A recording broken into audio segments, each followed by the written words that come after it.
Hey, this is Sour Savior. A while back I showed you this elevator that goes up and down and you can choose its direction at each floor where it stopped. And today I'm going to go over how to actually build it for yourself. So we're going to slide around back here to where I've prepared a hole in the ground to make it be at ground level. And we're going to start with the actual elevator car. Now we make blocks, slime. These emerald blocks can be any solid block that you want as long as it's one that can be moved by pistons and slime. That's most of them. So when we get in to the elevator, it'll look like this. The side walls don't move.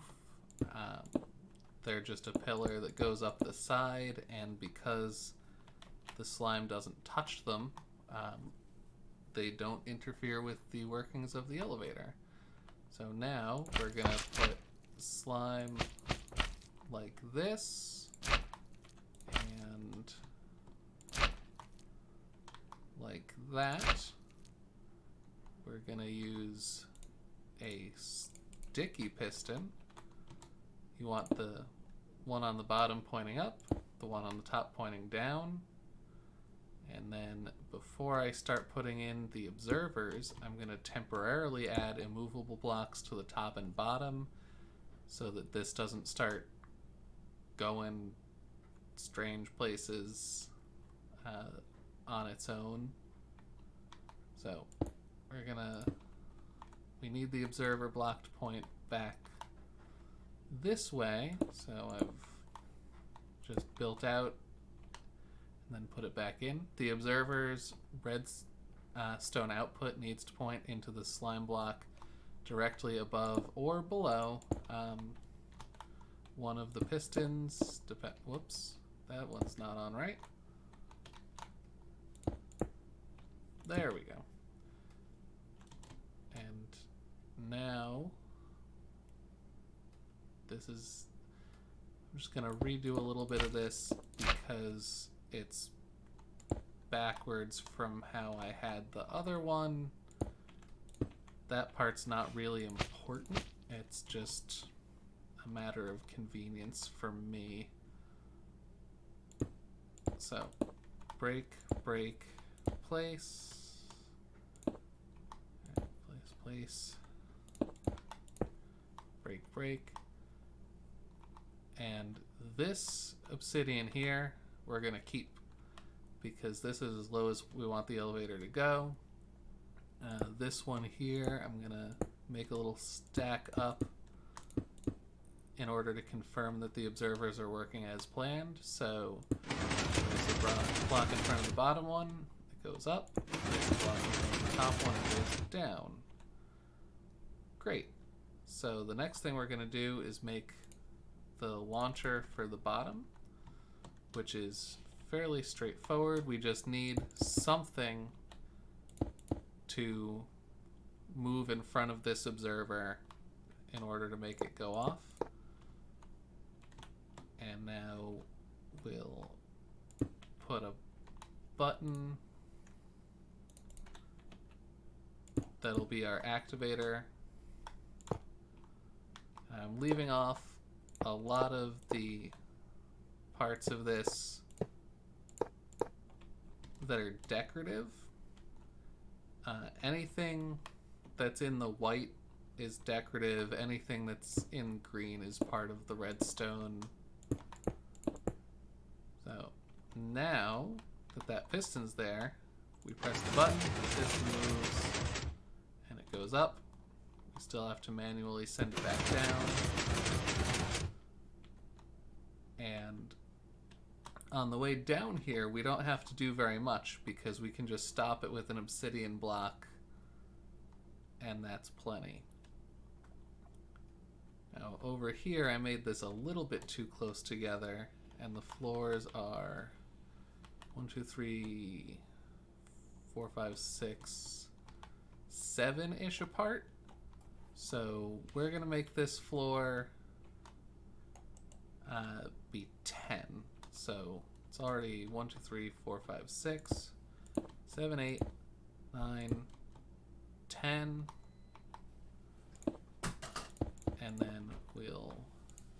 make a landing up here for the elevator to go to.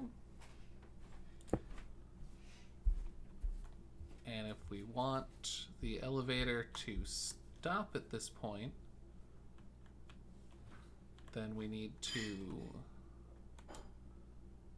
go up 3 more and build out to meet this slime block.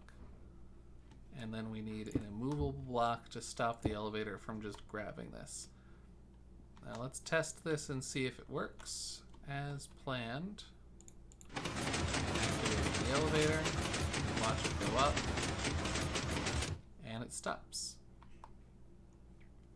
And then I would actually prefer for this to be in the redstone color. Now we're also going to need to stop the other side for when it's coming the other way. Otherwise you end up with the elevator split apart when it lands on the floor. So this is the structure that you build in order to stop the elevator where it needs to be. As we can see, the floor comes up and lines up just how we wanted it. And then in order to activate this one, let's just, it's already blocked. I'm gonna make a piston that faces the observer for each of the 2 directions we can move. So these, when we deliver power to them, will either this one will activate the elevator sending it down, or this one will activate the elevator sending it up. Now just in preparation for when we're ready to test sending it up, I'm going to block it a couple of blocks up so that it doesn't go flying off to the ceiling. Now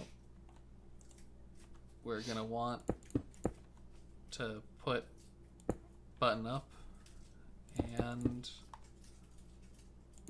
button down on here, and we'll need the blocks to take the redstone output from these buttons. So as you can see, button, redstone,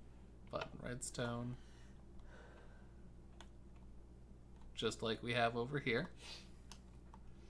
And it seems pretty complicated because there's redstone going a lot of directions and there's timings involved. But the gist of it is that when we press our button, we need to pull this block out of place and that one out of place from either button, and then activate one of these of our choice while those are out of position.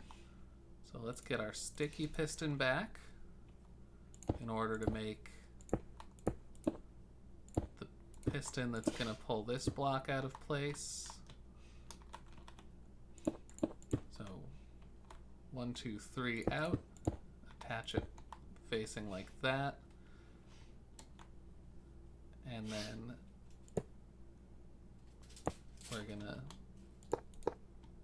put an inverter on each of these so that they stay extended except when they're activated.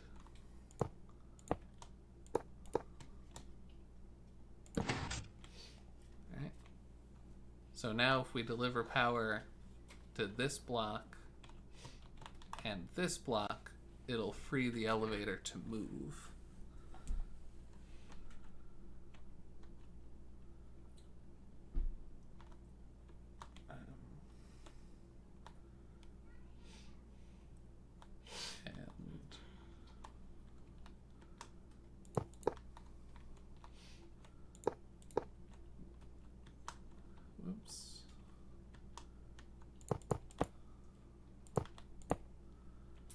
This side, I used a repeater and dust like that. And then the other side, it came out 1, 2, and then 1, 2, and up 1. Now over here, I'm having to use slabs or other transparent blocks to get the power passed without activating this piston. And that comes out, yeah, to here.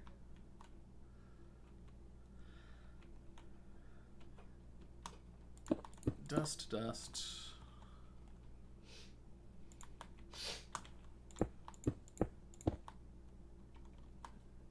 And there's a repeater part way. And dust and dust. Over here we've got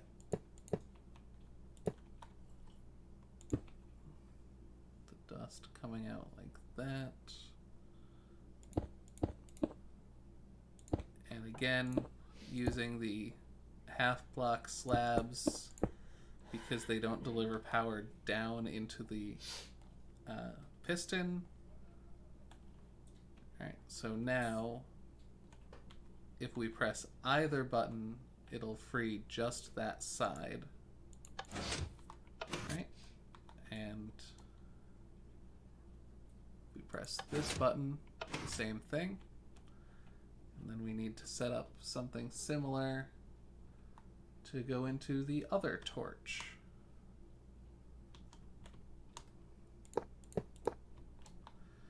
You might be seeing little text pops every once in a while on my screen here. That is the command blocks that I have wired up to daylight sensors so that my redstone world is always day with clear weather, because otherwise you get bats, and it's just inconvenient to have all those bats around. Yep, and this just comes right across at 2 out. Always remember, it's important to have your redstone dust pointing into the block that it's supposed to be powering.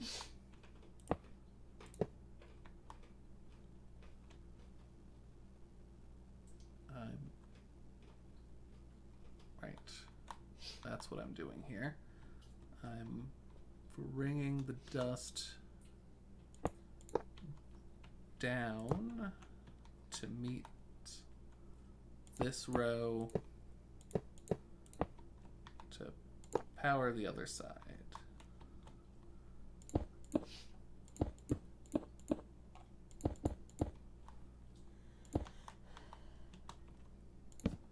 Doesn't really matter where that repeater goes as long as you've got no more than 15 dust to either side of it.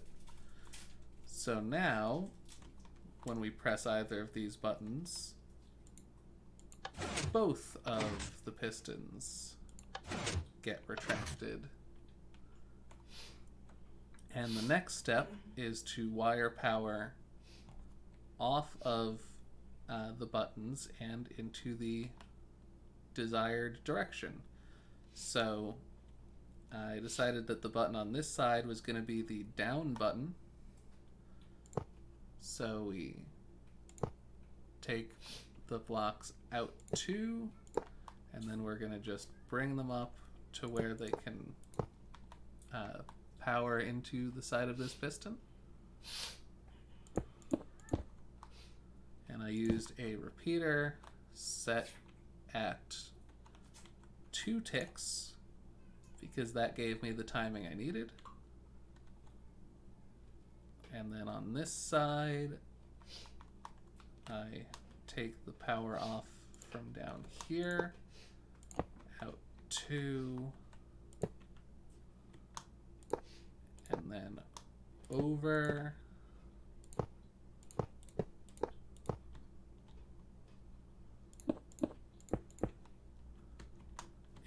set the redstone to 2 ticks. So now, if we press the down button, the elevator goes down and stops. Press the up elevator, goes up and stops. And if we press up again, it goes up until it hits the immovable object that we left in place. And then we can manually activate it and send it back down. And if you want, you can repeat this section as many times as you want. And when you get to the top, all you have to do is not wire in an up button. And that is how to build this elevator for yourself. All of this chiseled marble or chiseled quartz is the decorative stuff. It's just there to hide the redstone workings.